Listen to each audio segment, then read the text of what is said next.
in exacerbating world tensions. And on a more personal note, let me say that as a passionate, lifelong lover and protector of animals, I deeply regret any of our actions that endangered any of the helpless, vulnerable creatures of the Central Park Zoo. Helpless? Those things had teeth like fucking steak knives! Finally, on the advice of legal counsel, I want to stress that nothing in the account you are about to read is meant to suggest or imply that there is now or has ever been a connection between any international terrorist organization and the Chuck E. Cheese restaurant chain. Chuck E. Cheese can bite me. Chapter 1. Philip.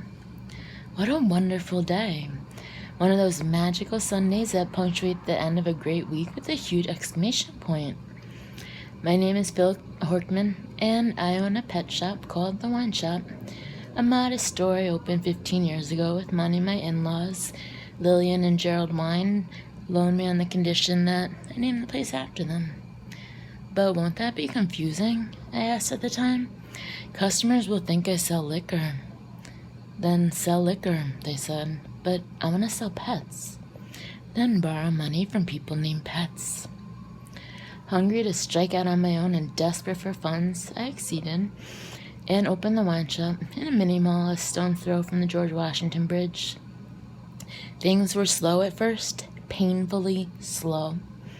But after months of bewildered looks and torrents of invective hurled from those seeking a Merlot instead of an iguana, word slowly got out that we indeed sold animals. And the misnomer emblazoned on our sign eventually changed from being a source of scorn to a magnet attracting pet lovers who applauded our originality and found our wit refreshing.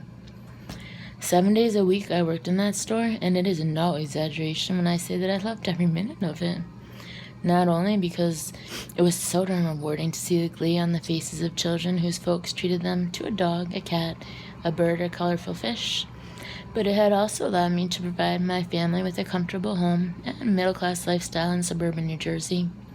We had 2 cars, went skiing every weekend. The kids took dancing lessons. Life was good, with promises to get even better, because I'd spent that Saturday morning at the bank signing what seemed like 1,000 pages of loan documents so the wine shop could expand to a second location the following spring. The next day was Sunday, and I did what I always did on Sundays. I refereed soccer games for our town's AYSO league. I'm sure a lot of folks found that odd, as both of our children were well into their teens and hadn't played in this league for some time. That said, after being cooped up in a store all week, I still enjoyed refereeing, as nothing helped me unwind better than to be outdoors, breathing the crisp autumn air while running up and down a grass field. Plus, I found it invigorating to be amongst such spirited children whose enthusiasm was fanned by their parents and friends who came out to cheer their favorite 10-year-old players on. But that Sunday's game was set on an even bigger stage, as the winners of the 2 divisional playoffs were playing each other for the league championship. It was a special day. The crowd was bigger, the local press and their paper's photographers were on hand, and the kids rose to the occasion, playing their hearts out in a 1-0 nail-biter. And with the exception of one overzealous father who shouted his displeasure when I ruled his daughter offside after she kicked what would have been the tying goal, a great time was had by all, and the rest of the parents thanked me afterward for a job well done. That glory of that Sunday continued that evening when I took my family to our favorite restaurant to celebrate the new store, returned home, watched our favorite movie, The Sound of Music, in HD on the flat screen, went upstairs and fell asleep, spooning my wife Daisy.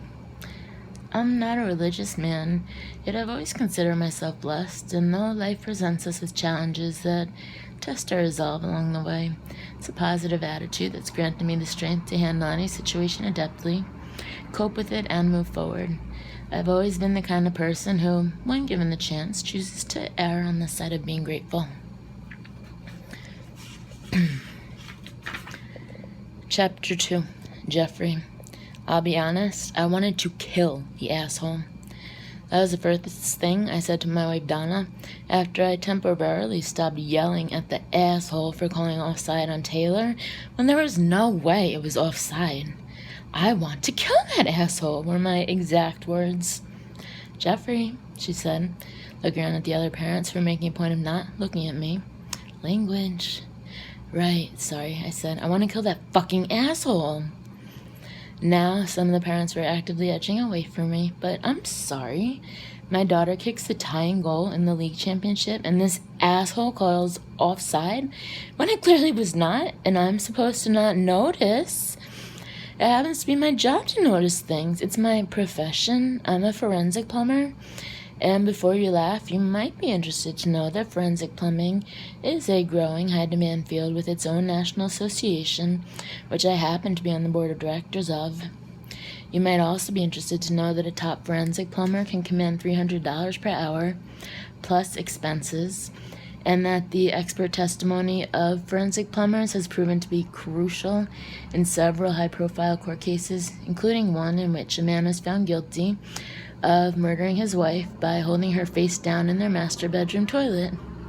He claimed she committed suicide, but the forensic plumber, testifying for the prosecution, was able to show the jury by means of a dramatic courtroom reenactment that with that particular model commode, there was no way the victim could have reached the flush lever and still got that level of facial suction. I'm not saying I've been involved in anything that glamorous. I mostly handle insurance work, but I make a good living, and the reason is that I have a highly organized mind and an eye for detail, which is how I know there was no fucking way Taylor was offside. After the game, I confronted the ref. Donna was tugging on my sleeve, telling me not to embarrass Taylor. Like, that was the issue, embarrassing Taylor. When the issue is that this asshole is out there making a complete mockery of the girls' 10 and under league championship, which is what I told him to his face. And you want to know what he said? He said, and this should give you an idea of the mindset I was dealing with, "I'm sorry you feel that way, but she definitely looked offside to me." Asshole. So I told him that she probably looked offside to Ray Charles and little Stevie Wonder too, but anybody with working eyeballs could see she wasn't. That was when Taylor started tugging on my other sleeve, saying, "Dad, forget about it. This is something I need to work on with her.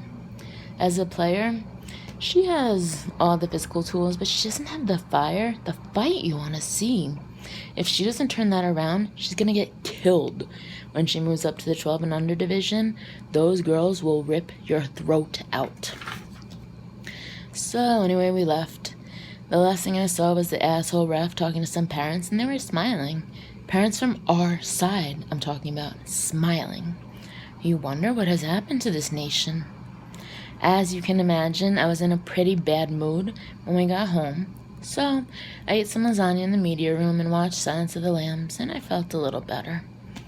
I was still thinking about writing an email to the league using my official stationery, Jeffrey A. Peckerman, CFP, so these people would know who they were dealing with.